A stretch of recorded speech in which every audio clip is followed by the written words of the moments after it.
लिबास कीमती हो या सस्ता, किरदार को नहीं छुपा सकता। अपने किरदार को अच्छा करो, हर लिबास में अच्छे लगोगे। दुआएं करवाई नहीं जाती, दुआएं ली जाती हैं।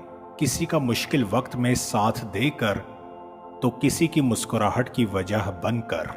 दुनिया तालीम याफ्ता लोगों से भर गई, मगर इंसानियत से खाली हो गई।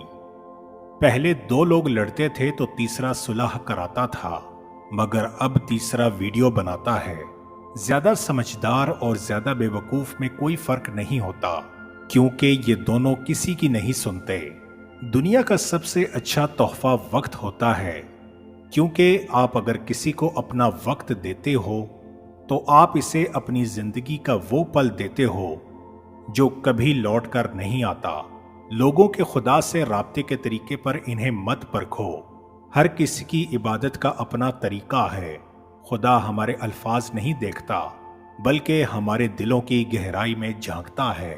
दुनिया नसीब से मिलती है और आखिरत मेहनत से, लेकिन लोग मेहनत दुनिया के लिए और आखिरत को नसीब पर छोड़ देते हैं। किसी ने मौलाना जलालुद्दीन रूमी से पूछा, दुनिया क्या है? फरमाया, हर वो चीज दुनिया है जो तुम्हें अल्लाह से दूर कर दे। हम ऐसे मुनाफिक लोग हैं कि किसी की तकलीफ को इसके गुनाहों की सजा समझते हैं और अपनी तकलीफ को आजमाइश।